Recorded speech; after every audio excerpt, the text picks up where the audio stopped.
몇 년 전 미시건 대학 연구팀에서 이제 한국, 중국, 영국, 미국에 사는 이 55세 이상의 약 2만 6천 명을 대상으로 조사한 게 있는 게 뭐냐면 사별 후 우울 정도 조사라는 걸 했습니다.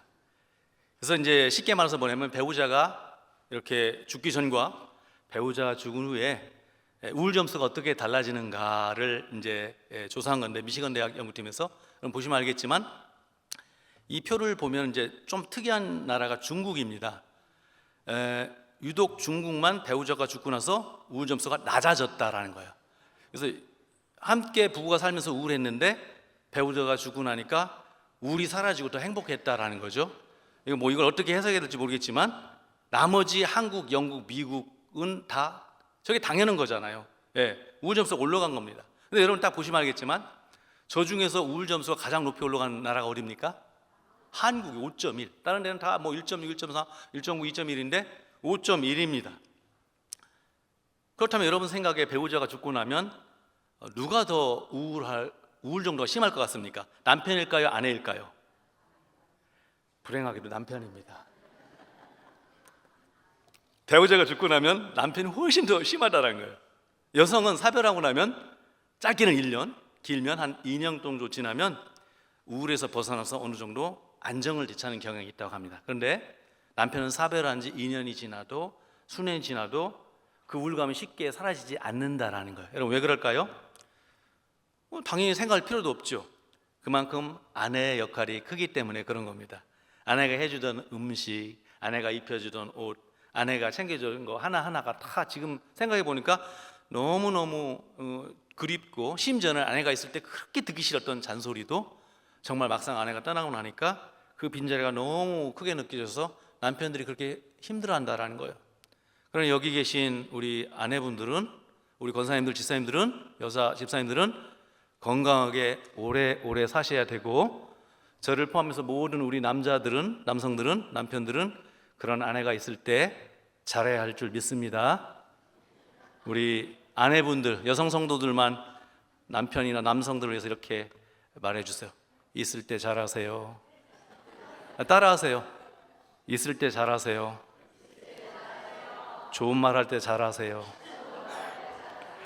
여러분, 우리가 이제 살면서 우리가 겪는 슬픔 중에 가장 큰 슬픔은 뭐냐면 사랑하는 사람이 떠나는 겁니다. 그 대상이 부모님이 되었든 아니면 뭐 배우자가 되었든 아니면 형제자매가 되었든 심지어 내 자녀가 나보다도 먼저 떠난 경우가 있죠. 그런데 그 충격과 슬픔은 이루 다 말할 수 없는 정도로 큰 겁니다. 오늘 우리가 읽은 이 창세기 23장은요 아브라함의 아내 사레가 죽는 장면이에요.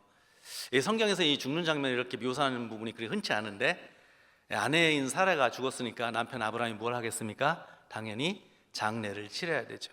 그러면 이 23장은 사라의 묘지를 구입하는 이 과정을 상세하게 기록하고 있어요. 그리고 끝입니다. 저는 이 창세기 23장을 작년에 한번 설교를 했는데 이 말씀을 읽을 때 그런 생각이 들었습니다. 이게 뭐가 그렇게 중요하다고 굳이 아브라함의 아내 사라가 죽은 이 내용을 그냥 한 장, 23장 전체를 할애하면서 기록을 하고 있거든요. 그냥 뭐 우리가 생각에 아브라함의 아내 사레가 나이가 들어서 죽었고 아브라함이 어느 매장지를 구입해서 장례를 잘 치렀다. 그럼 2줄, 많으면 3줄, 더 많아도 한 4줄이면 끝날 것 같은데 이게 한 장 전체, 23장 전체를 다 할애하면서 사라의 죽음과 이 묘지 구입 과정을 상세하게 기록하고 있는 겁니다. 왜 이러고 있을까? 자, 여기에는 오늘 저와 여러분이 반드시 기억해야 될 놀라운 하나님의 교훈이 있다라고 생각을 합니다. 이게 뭐냐? 첫 번째는 우리 인생이 유한하다는 것을 기억하며 살라라는 거예요. 사랑하는 우리 대강교회 성도 여러분, 우리 인생은 유한합니다.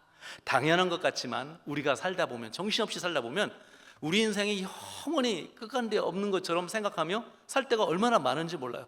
저도 젊다고 막 그냥 굉장히 오래 살 것처럼 그렇게 생각하며 사는데 그렇지 않다라는 거예요. 성경은 우리에게 어떤 지혜를 가르쳐 주냐?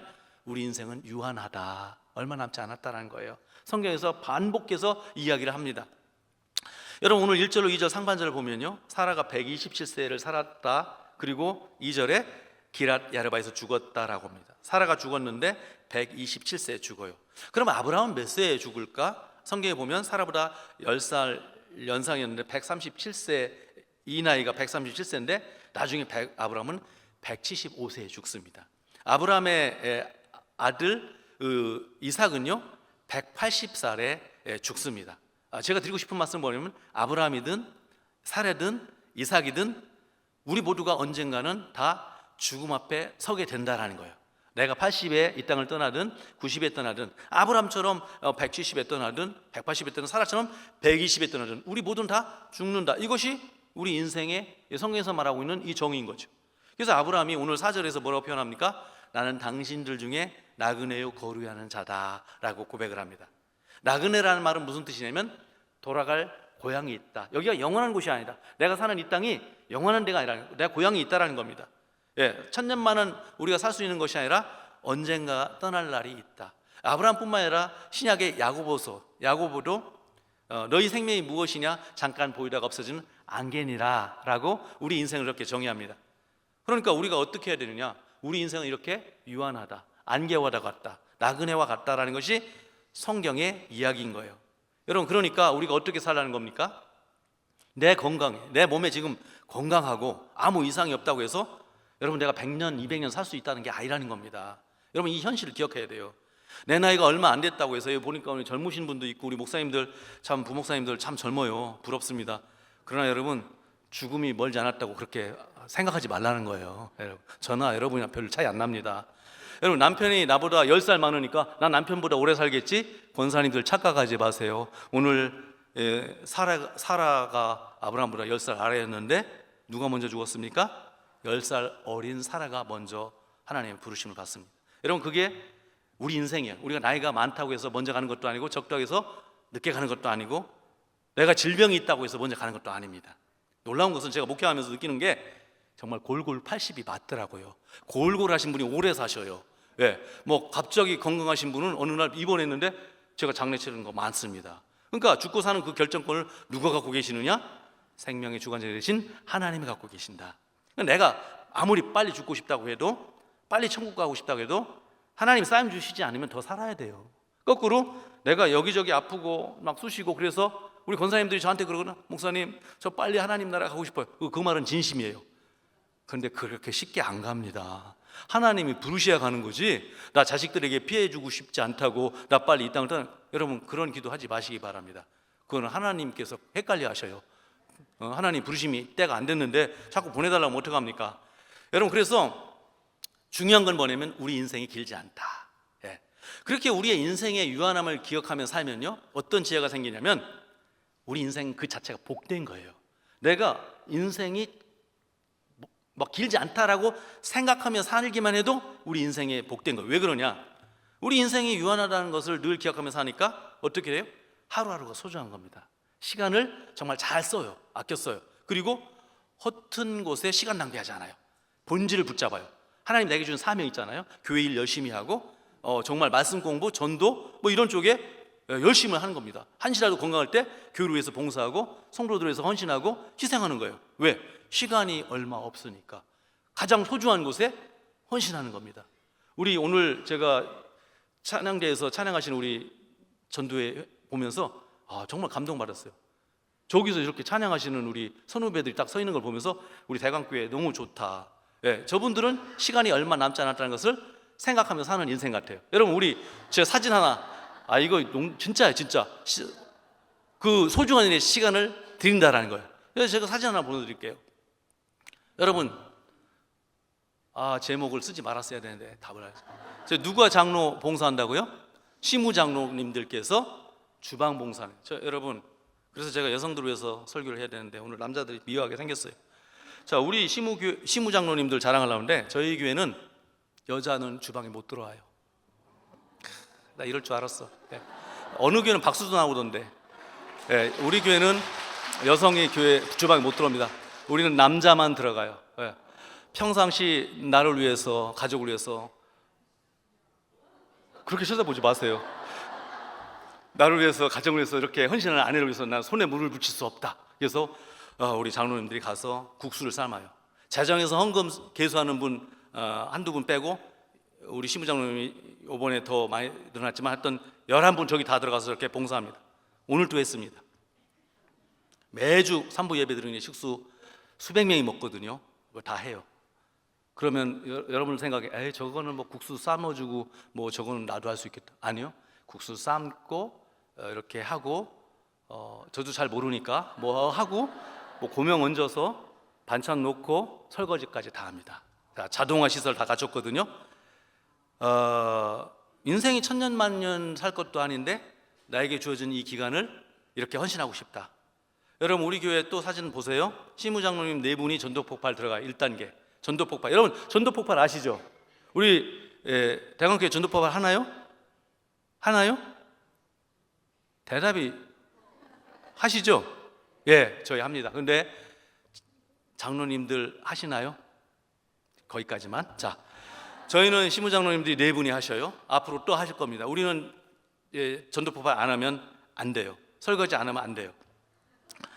여러분 이거 한다는 거 쉬운 게 아닙니다. 저기에는 거의 뭐 은퇴가 한 5년 남으신 분들도 있고 그런데 저걸 하면서 장로님이 저에게 간증을 해요. 목사님, 장로들 이거 다 해야 됩니다.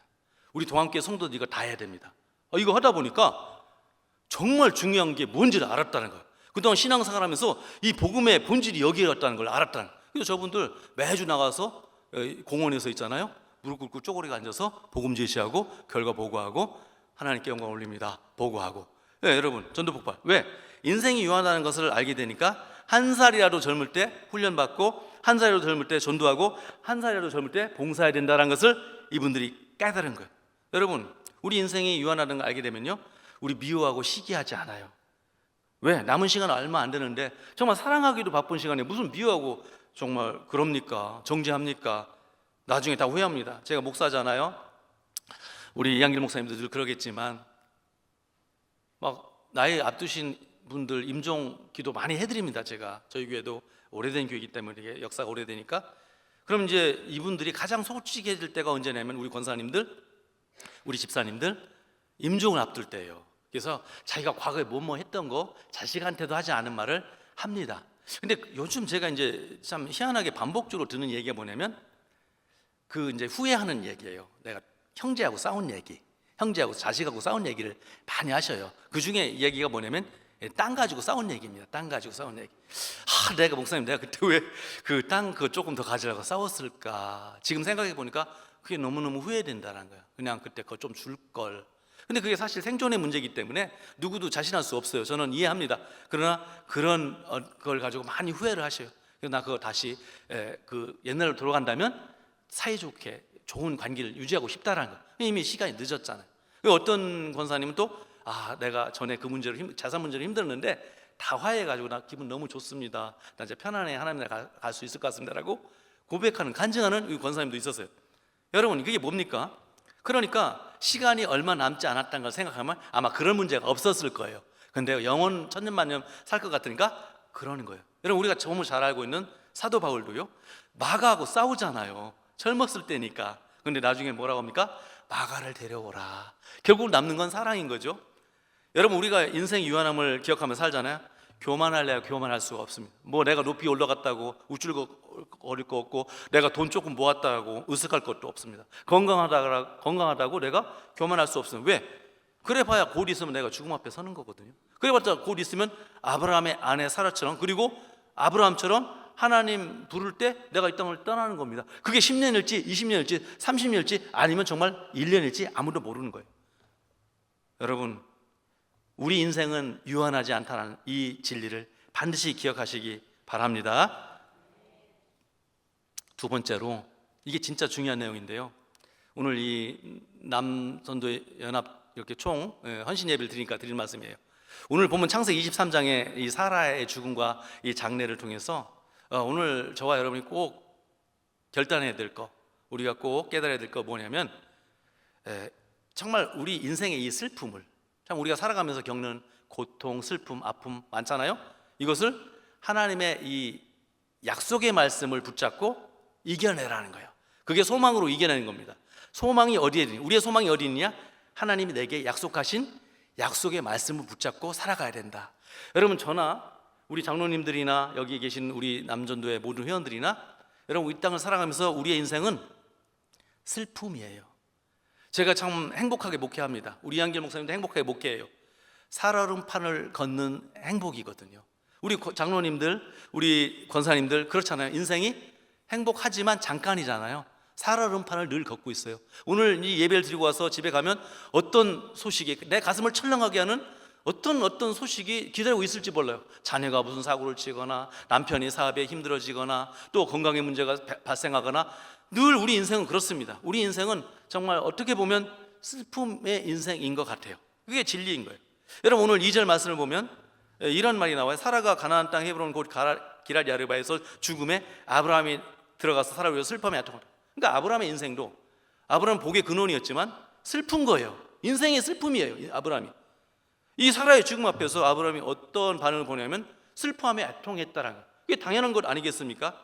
자, 여기 슬퍼하며 애통했다라는 이 말은 뭐냐면 원어적으로 가슴을 치며 울다라는 거예요. 애통하다.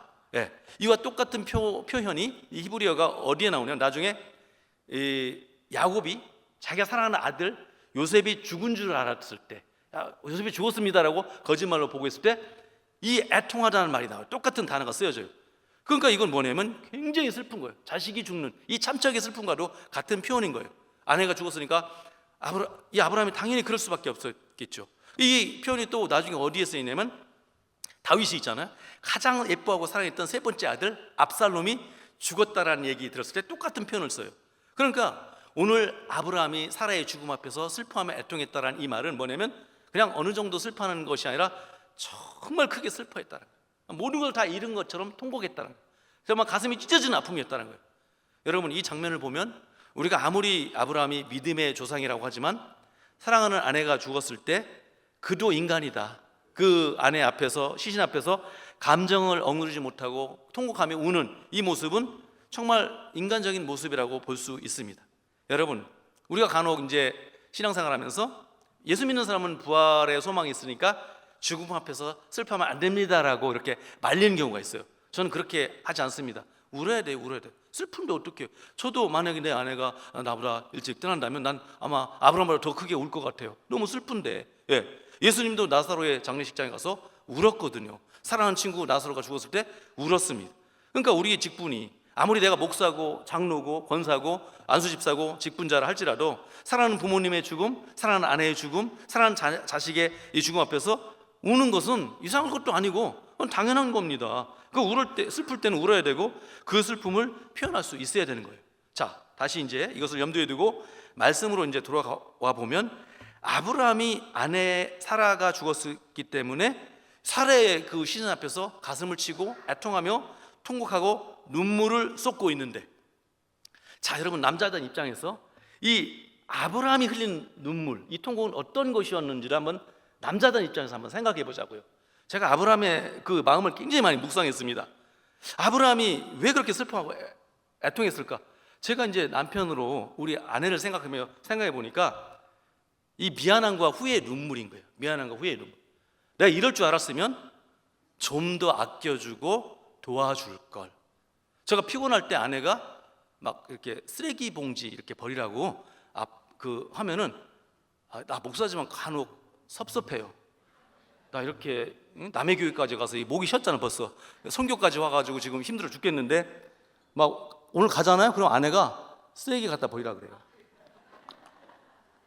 가끔 그래요. 가끔. 늘 그런 건 아니고. 아내가 왜 그럴까요? 아내도 피곤한 거예요. 사실 알고 보면. 근데 나는 너무 이기적이어서 나만 생각하는 거야. 정말 너무하네. 막 그러면서 갖다 버립니다. 밥 안 줄까 봐. 그러나 어찌됐든 우리가 그런 생각을 하면 살거든요. 그런데 여러분, 그럴 줄 알았으면 좀 더 아껴줄 걸, 좀 더 이렇게 아내의 말에 고분고분 할 걸, 내가 좀 더 사랑한다고 말할 걸. 여러분, 우리가 사랑한다는 말을 얼마나 인색합니다. 우리 우리 집사님들, 장로님들, 아내에게 하루에 한 번 여보 사랑해라고 말하시는 분 솔직히 손 들어 보십시오. 제가 있으면 돈 드리려고요. 들라고 다 말았는데 한 분 계시더라고요. 자, 여러분, 그렇습니다. 우리는 사랑한다는 말 인색해요. 그게 무슨 창피한 건 줄 알고, 이런 줄 알았으면 좀 더 좋은 데 가줄 걸.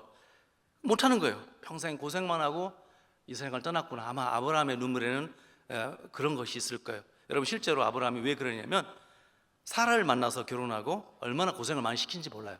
잘 알죠? 아브라함이 거짓말로 2번이나 누이라고 했던 사건. 여러분 그런데 그런 걸 보면은 아브라함은 정말 그런 삶을 이렇게 산 겁니다. 그리고 두 번째, 어떤 이 눈물이냐, 어떤 후회냐, 막막함과 외로움이 밀려온 거죠. 예. 늘 주변에 아내가 있다가 없으니까 야 이제 나 혼자 남았구나. 옆에 있던 짝꿍이 없으니까 이제 실감이 안 되는 겁니다. 그러다가 어머니를 잃을 아들 이삭을 생각하니 이것도 더 슬픈 거예요. 자 여러분, 이게 얼마나 아브라함을 가슴을 치며 통곡하는 애통하는 눈물이었겠습니까? 정말 이것은 미안함과 후회와 또 정말 막막함과 외로움, 이 모든 인간의 어떤 슬픔을 다 녹아낸 이 애통인 거예요. 근데 여러분, 오늘 제가 이 본문을 보면서 여러분에게 도전하는 게 이거예요. 만약에 아브라함이 슬퍼하며 통곡한 것으로 오늘 본문이 마쳤다면 그는 우리의 믿음의 조상이 될 수가 없어요. 예. 어떻게 먼저 가면 어떡하냐고, 나보다 먼저 가면 어떡하냐, 나도 따라 죽겠다고 아마 인간적인 이런 모습을 보였다면 그는 믿음의 조상이 될 수 없었을 겁니다. 그런데 아브라함이 어떻게 하고 있습니까? 그가 한참 눈물을 쏟아낸 후에 어떻게 하는지 3절을 봅니다. 그 시신 앞에서 일어나 나가서 해쪽 소에게 말하 이르래. 그 시신 앞에서 일어나, 여기서 중요한 게 일어나 나가서라는 저 단어예요. 이게 단순하게 벌떡 일어서 나갔다 그 말이 아니라 여기는 뭐냐면 큰 슬픔을 딛고 일어섰다는 거예요. 이 큰 슬픔을 그가 극복하고 일어섰다는 거예요. 원어적 의미로. 사랑하는 여러분, 믿음의 사람은 슬퍼하되 결국은 일어나는 사람이 믿음의 사람인 줄 믿습니다. 우린 슬퍼할 수 있어야 돼요. 슬퍼할 수밖에 없어요. 그러나 믿음의 사람은 통곡하며 눈물을 흘리되 그냥 그 자리에서 절망하고 주저앉아 있는 것이 아니라 절망의 자리에서 벌떡 일어나 나가는 사람, 그 사람이 바로 믿음의 사람인 겁니다. 그렇게 아브라함이 일어나서 어디로 가느냐? 그 당시 아브라함이 거주하던 땅, 이 주인되는 해쪽 속을 찾아가요. 그래서 그 묘지를 매입합니다. 그 묘지를 매입하는 과정이 무려 4절 이후부터 마지막 20절까지 장황하게 이렇게 기록되어 있는데요, 제가 간단하게 요약을 해드리면 이겁니다. 비싼 값의 그 매장지를 구입해요. 헤브론 땅에 있는 이 막벨라구를 매입해서 거기에서 사례를 장사 지내는 건데, 여러분 이것이 바로 아브라함이 슬픔을 이제 슬퍼하되 소망으로 이겨내는 그런 모습이거든요. 여러분 이 막벨라구를 얼마에 매입하냐면 굉장히 비싼 가격에 매입을 합니다. 왜 그러냐? 우리가 볼 때는 무덤 하나 구입하는데 뭐 그렇게 비싸게 주고 구입할까? 그 조그만 땅덩어리? 괜히 아브라함이 헤브론에 있는 막벨라구를 비싸게 구입하는 게 아닙니다. 이런 행동에는 뭐가 담겨 있냐면 아브라함의 믿음이 담겨 있는 행위예요. 나 이 땅을 반드시 사야 된다. 왜? 그 안에 하나님께서 아브라함 자신에게 주셨던 약속이라는 소망이 담겨 있기 때문이거든요. 그 근거가 바로 창세기 13장 18절입니다. 여러분, 이 아브라함이 장막을 옮겨 헤브론에 있는 마므레 상수숲에 이르러 거주하며 거기서 여호와를 위하여 제단을 쌓았더라. 아브라함이 장막을 지금 어디로 옮겼습니까? 헤브론에 있는 마므레 상수숲을. 자, 헤브론의 마므레 상수숲을. 이때가 언제냐면 여러분 이때가 조카 롯이 요단 동쪽을 선택했을 때예요. 기름진 땅을 선택하고, 자기는 그렇게 고생해서 왔는데 롯한테 네가 좋은 땅을 선택하라. 그러면 네가 좌하면 난 우하고 네가 우하면 난 좌하겠다. 그러다 보니까 좋은 땅을 롯이 선택했잖아요. 참 조카는 그래서 철이 없는 것 같아. 그렇게 고생했으면 형님 롯에게 아브라함에게 양보하는 게 미덕인데 좋은 땅 홀랑 차지하고 갑니다. 여러분 그러니까 여러분 이 아브라함의 아무리 믿음이 좋아도 형님이어도 얼마나 마음에 참 헛헛함이 있었겠어요. 그래도 이렇게 고생했는데 자기는 좋은 땅 가서 갔고, 그런데 이때 하나님이 아브라함을 찾아와요. 그래서 뭐라고 표현하냐면 거기에 보면 너 동서남북을 다 쳐다봐라. 네가 밟는 땅 다 너에게 주겠다. 하늘의 이 별보다 네 자식이 많아질 것이다. 바닷가의 모래보다도 네 후손이 많아질 거라는 이 놀라운 약속의 말씀을 주셔요. 그 약속을 믿고 눌러앉은 땅이 바로 헤브론 마므레 지역인 거예요. 그 땅에서 75세부터 지금 무려 62년간을 버텨온 겁니다. 왜? 너는 복이 될지라 그 약속을 믿었으니까. 동서남북 네가 밟는 곳 너에게 줄 것이다. 이 약속, 하나님의 이 약속의 말씀을 바라보며 소망하며 지켜온 겁니다. 지금 137세가 된 아브라함의 실제 현실은 뭐냐면 그렇게 하나님이 약속했는데도 불구하고 자기 의무로 된 땅 한 평 없어요. 그래서 묘지도 사가지고 아내를 묻는 겁니다. 하늘의 별, 바다의 모래 같은 자식은커녕 딸랑 아들 하나 이삭, 그거 하나 있는 겁니다. 그 상황에서 아내마저 이 땅을 먼저 떠났으니 여러분, 눈에 보이는 상황만 보고 나면 한숨만 나오는 상황이죠. 한숨. 우울한 상황이죠. 그런 상황에서 여러분, 이 소망, 하나님의 약속의 말씀을 붙잡는 그 믿음이었었다면 아브라함은 어떻게 되었겠어요? 야, 하나님의 약속이고 뭐고 다 필요 없다. 내가 60년을 넘게 이 땅에서 버텼는데 무슨 복이냐? 아내가 죽었는데 하나님이 장사지을 땅 한 평도 안 주고, 이제라도 하랑으로 가자, 친척들이 있는 하랑으로 가자. 그러면 믿음의 조상은 물 건너가는 겁니다. 우리에게 이 계시의 말씀도 그냥 없는 겁니다. 여러분, 그렇기 때문에 아브라함에게 약속에 대한 믿음이 없어요. 하나님의 그 약속에 대한 말씀을 믿는 그 믿음이 없었다면 그는 하나님을 등지고 떠났을 거예요. 근데 여러분, 놀랍게도 아브라함이 하나님께서 자기에게 약속하신 그 땅, 60년 넘게 제단을 쌓고 하나님을 예배하던 그 헤브론 땅을 떠나지 않는 겁니다. 오히려 그 땅에서 막벨라 그루를 매입하고 그곳에 사라를 장사해 지냅니다. 그리고 아브라함이 죽은 후에 나중에 자신도 똑같이 막벨라 굴에 들어갑니다. 이게 사실이잖아요. 그 말인즉슨 뭐냐면, 내가 죽어서도, 내가 죽는다 할지라도 하나님의 약속하신 땅에 죽으리라. 내가 죽더라도 하나님은 반드시 약속을 이루어 주실 것이다. 그런 소망을 보여주는 거예요, 이 장면이. 그러니 여러분, 아브라함이 구입한 이 막벨라 굴은 단순한 무덤이 아닌 거예요. 보이지 않는 하나님의 약속을 바라보고, 믿음으로 바라보고 소망하는 자리였던 것입니다. 아직 응답되지 않은 하나님의 약속을 믿음으로 소망하는 자리였던 거예요. 여러분, 실제로 나중에 어떻게 됩니까? 아브라함이 묻혔던 그 땅을 결국 유다 지파가 차지하게 되고, 그곳에서 다윗이 기름을 받고, 거기서 다윗이 7년 동안 통치하게 되고, 왕으로 그 유다 지파를 통해서 예수님이 이 땅에 구주로 오시게 되면서 결국 아브라함에게 주신 모든 약속이 하나 다 이루어지더라는 겁니다. 여러분, 이것이 바로 슬퍼하되 소망으로 이겨내는 믿음의 사람의 모습인 겁니다. 여러분, 벌써 이제 1월 셋째 주가 되었어요. 처음에 이제 신년 예배 드리면서 많은 어떤 서원, 하나님 앞에 서원도 하고 나름대로 하나님 내게 주신 사명을 잘 이루겠다라고 약속했을 거예요. 서원했을 거라고요. 어떤 음성 들으셨습니까? 어떤 약속을 여러분 보장받으셨습니까? 너는 복이 될지라 라는 하나님의 분명한 그 음성을 들었음에도 불구하고 여전히 내 현실은 우울할 수 있다니까요. 여전히 한 발자국도 더 나가지 않고 아브라함처럼 똑같아질 수 있어요. 그냥 벌써 3주가 지났는데 복은커녕 더 큰 어려움이 막 다가오는 느낌이 들 수도 있다는 말입니다. 그렇다면 여러분, 오늘 이 말씀을 반드시 기억하시기 바랍니다. 아브라함의 약속의 땅 헤브론을 떠나지 않고 오히려 슬픔을 소망으로 이겨냈던 것처럼 믿음의 자리를 여러분 굳게 지키시고 소망으로 이겨내시기 바랍니다. 저는 마지막으로 오늘 우리 남성분들에게 간증 하나, 우리 교회 간증 하나 하고 마치려고 합니다. 대강교회 앞에서 간증한다라는 것은 좀 어떻게 보면 번데기 앞에서 주름 잡는 얘기 같은데, 기도 오늘 헌신 예배인데 헌신을 유도해야 될 거 아니에요. 우리 교회 사진이 저기에 있습니다. 저 빨간 점이 우리 교회예요. 잘 보이시죠? 가운데 큰 이 계곡 같은 건 전 강이 아닙니다. 뭘까요? 경인선, 인천 경인국철. 그래서 이쪽은 산이고 이쪽은 전철이어서 우리는 좀 섬처럼 되어 있는 이렇게 교회예요. 사실 제가 11년 전에 제가 정말 설레이는 마음으로 이 교회 청빙받아 갔습니다. 만장일치로 우리 장로님들이 저를 청빙해 주셔서 제가 꿈꾸던 교회예요. 근데 막상 저걸 봤었으면 제가 안 갔을 수도 있어요. 근데 저는 꿈꾸던 교회였기 때문에 간 겁니다.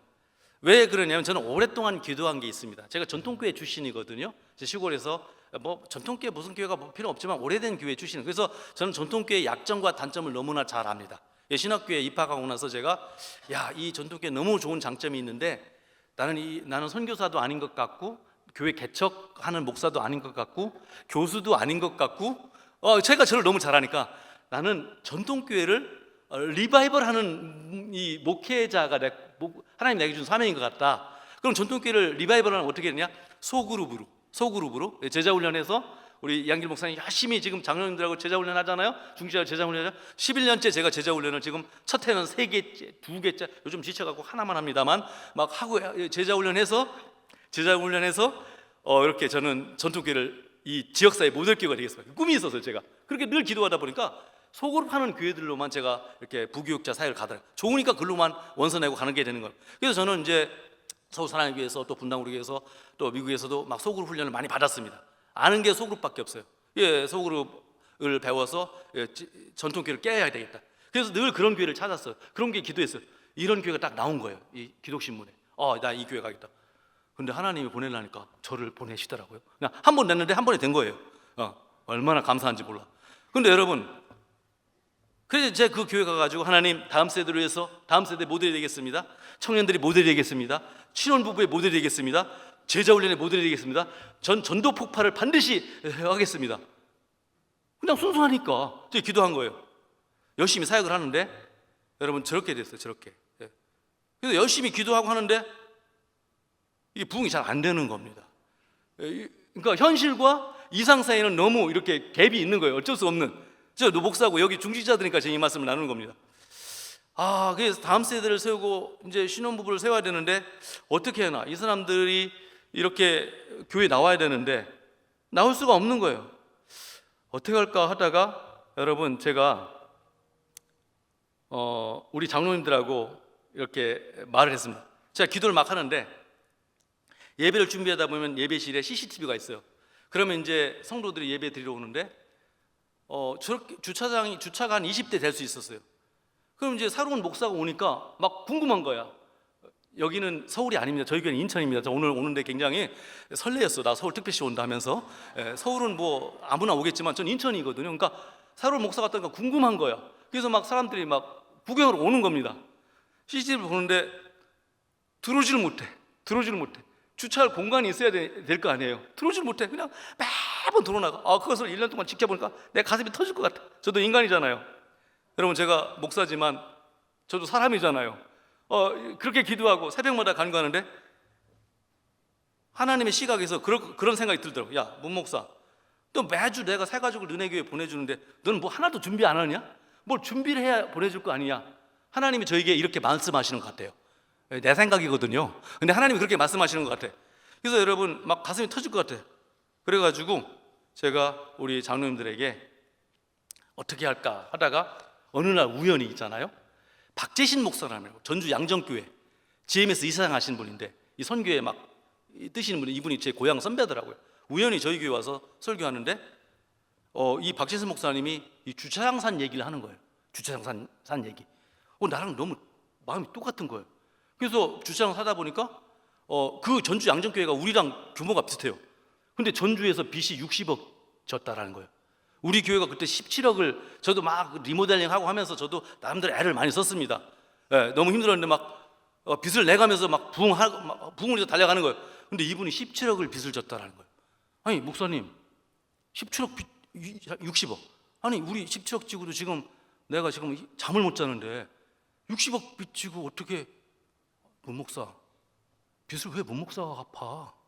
그럼요 후임이 갚는 거지. 그래요? 그럼 후임 목사가 못 갚으면 그 다음 후임이 갚는 거지.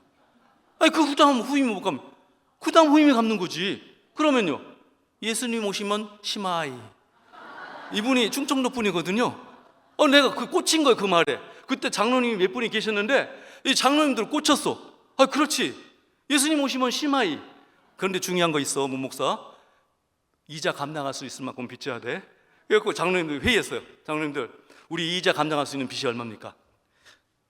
우리 재산 가치로 했을 때 35억입니다. 그럼 35억 없이 빚 냅시다. 좋습니다. 그래서 다음 사진이요.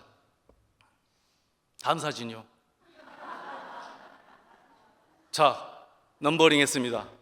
번호 1, 2, 3, 4, 5, 6, 7. 제가 10년 동안 주변을 다 샀어.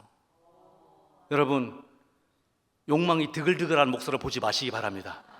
비전은 이성을 이겨요. 이거 저 혼자 한 거 아니고 장로님들이 함께. 그래서 지금 우리 빚이 35억입니다. 근데 우리 장로님들이 하나도, 우리 성도님들이 하나도 이렇게 빚만 있었다고 얘기하는 사람이 하나도 없어. 왜 그런지 아세요? 여러분 사진 한번 보여주세요. 다음 사진. 저렇게 다 있거든요. 그 다음 사진. 자, 보세요.